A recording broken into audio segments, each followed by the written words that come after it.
Hey everybody, and welcome back to the channel. If you're a subscriber, thank you for coming back. First time viewer, thank you for checking me out. Today we are talking about the new Jurassic Park film, Jurassic World film, Jurassic World Rebirth. It's had a decent opening weekend, 4th of July weekend, had that 5-day period to do something. I haven't seen it yet. I plan on going to see it. My son, my littlest, Bowie, is in love with the Jurassic World series. He loves dinosaurs as any 4-year-old does, and so he's super excited to see it. Given that he's only 4, even though he's seen all the movies, there's, being in a theater where it's dark, there's a potential of being scared. We're gonna wait to take him till we get like one of those $5 matinee prices at our local cinema. That way, if he gets scared and we have to leave, we didn't spend, $50 on tickets, kind of thing like that. And also, so it's also less crowded, so if he reacts kind of loudly, we're not disturbing anyone else's movie-going experience. I mean, I feel that's generally kind of like a rule of thumb, what you should kind of do with toddlers, like little kids, when you take them to the theaters. If it's not, specifically a kid movie, like a Disney or an Illumination type film, you should probably go when it's least crowded, so you're not disturbing anyone or disturbing as few people as possible at the theater, kind of thing. And also, don't ever take babies to the theater. That's not cool. But yeah, we're talking Jurassic World Rebirth, and more so when they did the original Jurassic World, kind of a soft reboot kind of thing like that. I had this idea for what I felt a sequel to 3 would have been if, they were going to go the route of Jurassic World. I should say this was an idea I had as a sequel/prequel to Jurassic World when they announced the sequel for it, because it's kind of like, where do you go from here kind of thing, with the park being destroyed again, much like Jurassic Park kind of thing like that. Back in 1994, yeah, I'm going to circle this back to video games, our normal topic of this channel. Back in 1994, a Super Nintendo game came out called Jurassic Park 2. The chaos continues. Of the many Jurassic Park games that came out for the Nintendo, Super Nintendo, Sega Genesis, Sega CD, I'm sure the 32X probably had one too, kind of thing like that. But this one was kind of cool because where all the other Jurassic Park games were kind of set during the time of the movie, they did video game things with it, but, you were Alan Grant going through the park and things like that. So they were all, set within the movie universe, kind of like that. This was a non-canonical sequel to the movie, and I guess to the book too at the same time, because this was before we got the sequel. I want to say it's before we got the sequel to the book. Definitely before we got the sequel to the movie. And basically it's about mercenaries. Like, you're a mercenary, you're hired by Hammond, I can't remember the whole plot of the game, to go retrieve something from the park, and there's other mercenaries there trying to capture dinosaurs, kind of what happens in the Jurassic World sequel, kind of thing like that. But what always kind of got me thinking, like, at the end of Jurassic World, like, while I was watching Jurassic World also, was like, how did they, wrangle the dinosaurs? How did they get control of the island to, set up the new Jurassic World theme park, kind of thing like that? And that was kind of just an idea that always stuck around with me. And I felt, instead of doing a true sequel to the movie, because the stories are like, none of these stories, other than having like the park and same characters, sometimes really connect. It's not like Star Wars or the Lord of the Rings, where it's each chapter of a longer story. These are all just individual adventures, kind of thing like that. So I feel like you don't have to go in chronological order when making these movies. You can jump back and forth in time, do prequels and stuff like that. And that's what I kind of felt they should have done after Jurassic World. They should have done a prequel and show us how, they took back the park, kind of thing like that. And I felt like, obviously you want to keep with Chris Pratt. His star was, it might have been peak at Jurassic World, or it might have been peaking, like it was up there. So obviously for the sequel, you want him in there. He's doing the Guardians movies, he's doing the Jurassic World movies, the Lego movies. He was everywhere. So Owen Grady, his character, could have been, one, like, I think they said in Jurassic World he's a former Navy SEAL, something to that effect. Like, he could have been a part of a SEAL team that the Army sent, or the U.S. government and the Navy sent in to do something with the park, whether kill all the dinosaurs, capture them, things like that. Or he could have been, already out of the Navy and he's hired by InGen as a part of this team, kind of thing like that. And the way I kind of envision it is similar to the Jurassic Park 2 Chaos Continues video game, where you've got like our good guy mercenaries, U.S. Army, Navy SEALs, whatever have you, and then bad corporate black box army, private army kind of thing going in for nefarious things. Maybe even what's that guy who gave Nedry the cancel? Dotson. Hired by Dotson, since we brought him back for the third Jurassic World movie, hired by Dotson to go get that Barbasol can, kind of thing like that. So they're trying to retrieve the Barbasol can that Nedry left, and your team is trying to get order, maybe a rescue mission, because we could just say, oh, these workers were left behind, kind of thing like that. You can kind of put it whatever time frame you want. Obviously, if you've got Owen Grady a part of that, it can't be immediately after Jurassic Park, and obviously it would have to be set after Jurassic Park 3, I guess, because there's no news of the island being taken back or anything like that, which is something they could have mentioned, but you could also ignore. But I guess age wise, I want to say I was a college student when Jurassic Park 3 came out, and I'm about the same. I think I'm a year older than Chris Pratt. Chris Pratt and I are about the same age, so obviously he wouldn't look like he would in college era, so he couldn't even be a young Navy SEAL. So yeah, maybe set a few years there, and you can throw some science gobbledygook as how that Barbasol can would still survive, kind of thing like that. You could say like, oh, because it was buried in the mud, it was insulated, so the internal, you can explain it away with a line or something like that. Or maybe that's not even what Dotson's folks are after. Dotson's folks, maybe they're after the dinosaurs for themselves, kind of thing. But I would have done it. I would have set it up kind of like the movie Predator. You got Owen Grady and his team, and then you got the other mercenary team, kind of thing. So it's kind of a race, and they're competitive, and they run into each other, guns shoot, kind of thing like that. But I would definitely do it in a sense of Predator, to where you have these like action hero, over the top guys in it, and they just have these larger than life personalities, to where you like them and you don't want to see anything bad happen to them, like actual good writing, which the Jurassic World sequels didn't quite do. Not to say Jurassic World had Oscar winning screenplays or anything like that, but at least the characters were kind of likable. Owen was, Claire becomes likable. The kids, I mean, nothing against the kids, they're kind of likable. But yeah, you get this band of mercenaries together, a la Predator, a la Aliens, kind of thing, and you set them on the island. And even like the quote unquote bad guy mercenaries, maybe have a couple likable guys in there, kind of a la Resident Evil 3, where Umbrella, of course, sends their folks in there, and Jill hooks up with them. And the one, I can't remember the other guy's name, it's been a while since I've played Resident Evil 3. He's a kind of a good guy, kind of thing like that. So, and you got the dinosaurs picking these guys off, they're picking each other off, and they kind of merge. They got to depend on each other for survival, even though they're there for different reasons.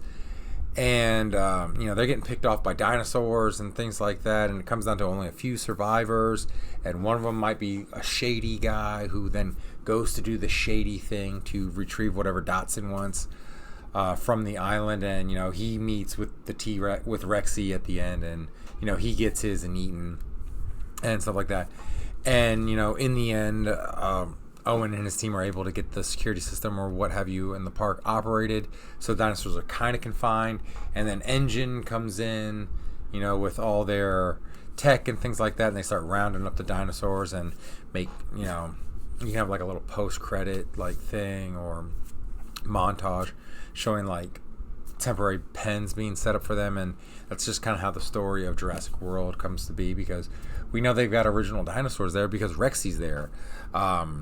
And I think like Colin Trevorrow, or one of the executive producers or directors for Fallen Kingdom, said that Brontosaurus we see in the smoke is the same Brachiosaurus we saw in Jurassic Park, something to that effect. So, you still have like the original dinosaurs there, so obviously they were all wrangled and things like that. So they had to take back the island somehow, because they're not all new dinosaurs. They had to capture them.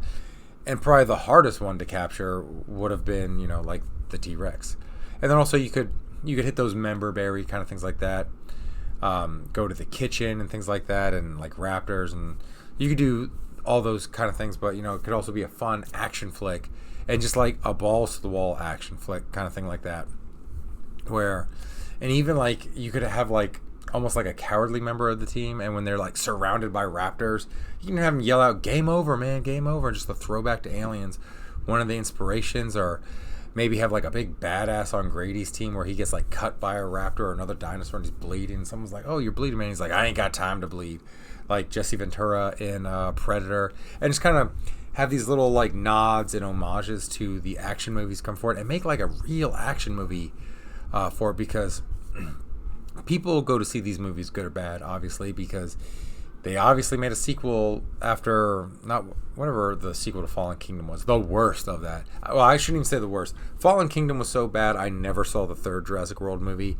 In fact, Fallen Kingdom might have been the worst movie I ever like paid for at the cinema. And I went to see Tim Burton's Planet of the Apes, and I've seen some pretty bad movies in the theater, but I've never wanted my money back more than when I saw Jurassic World Fallen Kingdom. I was like, this is one of the worst movies I've ever seen, and I've never watched it since. Like my son Bowie, because he loves all the Jurassic Park and World movies, he's watched it. I will not watch that with him. I was like, nope, I will like do some work or play the Switch or something in the background. I'm not paying attention to this movie. That's how bad it is. And I've watched the Minecraft movie with him at least 10 times since it's come to HBO Max. And that's not a great movie, but as a dad, it's got its moments, like some funny Jack Black and Jason Momoa moments to make you chuckle, but you can ignore it, is the best part. Is like the kid, Bowie literally one day watched it 3 times in a row while I was working, and he was in the living room, I'm working in the kitchen, and he watched it like 3 times in a row during that was like my entire work day, was answering emails, typing, doing work, and then Bowie watching 3 times Minecraft.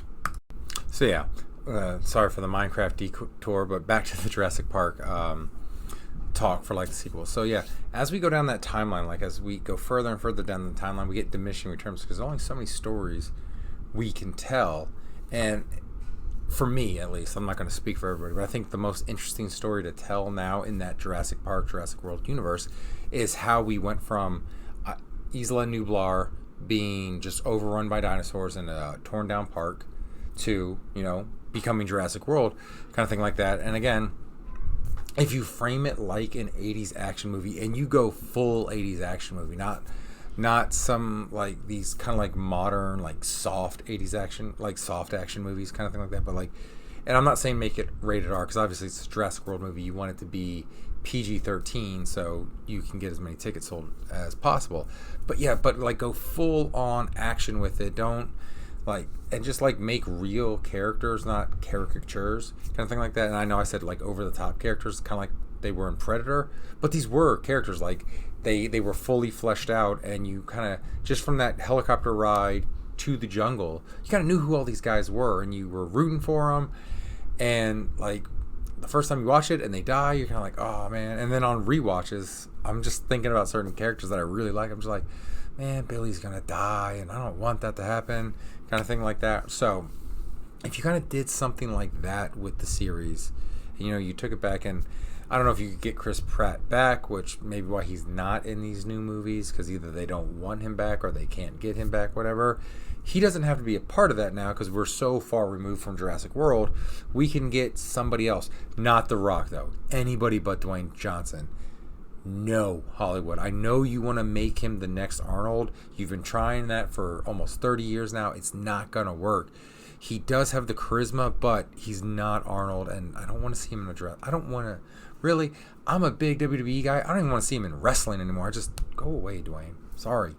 I'm sure a lot of people will disagree with me on that. I'm tired of The Rock. But yeah, you could get like, who could play this Navy SEAL role?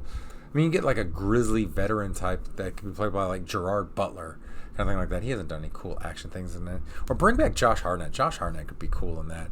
But, you know, just get somebody to play that lead suave debonair. I mean, Glenn Powell. You can get him to do it. I mean, everyone loves him, and I've actually really liked him since I saw him in Everybody Wants Some.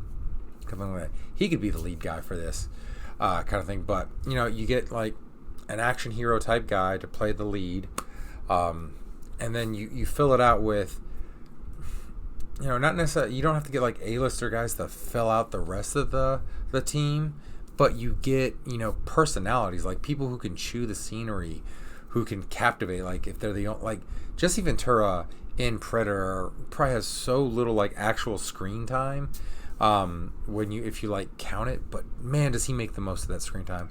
So I mean, in a sense, you could get like another wrestler. You get like a Roman Reigns to be on there, kind of thing. Cody Rhodes, Randy Orton were actually pretty kind of cool in there. Like cast Randy Orton and throw in like Mike the Miz to be in there. Both of them could chew up the scenery and be very, very entertaining in this kind of action movie kind of thing like that. And if you have it in the jungle and things like that, and you make it more about these people, you can save a budget on special effects. Because if you think about the original Jurassic Park, the amount of time dinosaurs are actually on the screen, especially like digital dinosaurs, isn't that much. But we have such a captivated story of suspense and things like that with the characters that it doesn't bother us, and the dinosaurs become more of a attraction when you see them, more of awe. Because I think that's what like a lot of the modern Jurassic Park movies are missing, Jurassic World movies are missing, is that awe. Like we got a little bit in Jurassic World, but that awe, the first time we saw,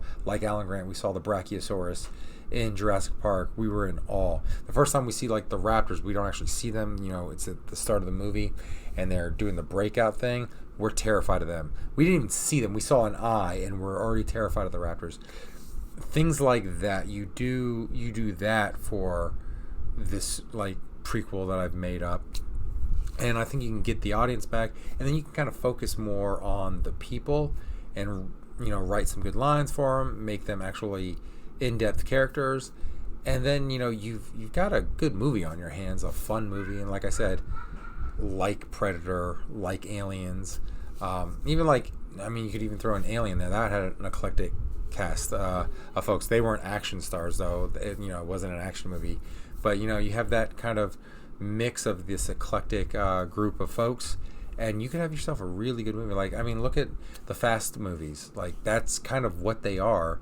They're a bunch of eclectic folks that people just really like seeing, and the cars and all the action stuff is the spectacle, but you like these characters. Like a lot of people love the characters for those movies, so you just kind of do that. You have this group of characters that we follow into the dinosaurs, and then we're just watching them, and we're watching in suspense as things happen to them, and they react to it, and then we've got this good hunter becomes the hunted, has to go back to being the hunter, and then it's just a fun time for everybody. But yeah, that's kind of like what I always thought would be a good Jurassic Park sequel, Jurassic World prequel, kind of thing like that, is just seeing us take back the park. In fact, when they announced the sequel to Jurassic Park, like I said, the game came out first.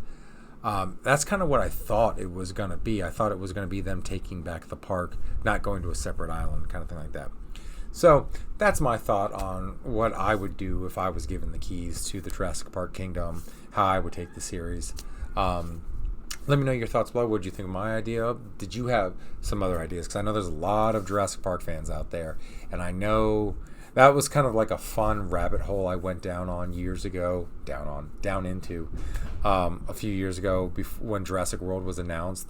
Just all the fan theories of what it was going to be and everything, kind of thing like that. So I do know like JP fans have a ton of ideas for the series and what it could be, and I think going back to a simpler time and doing more of an original kind of story.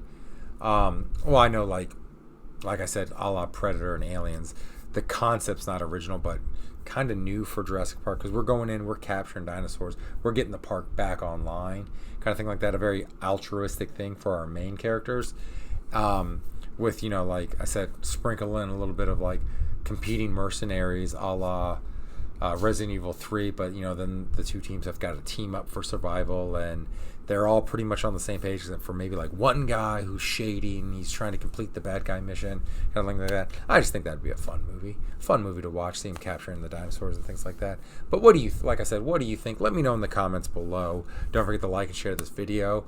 If you're returning, again, thank you so much for coming back. If you're new here and you like what you saw, please subscribe. But either way, if you made it this far in the video, thank you so much for watching. I'll see you in the next one. Take care. Bye.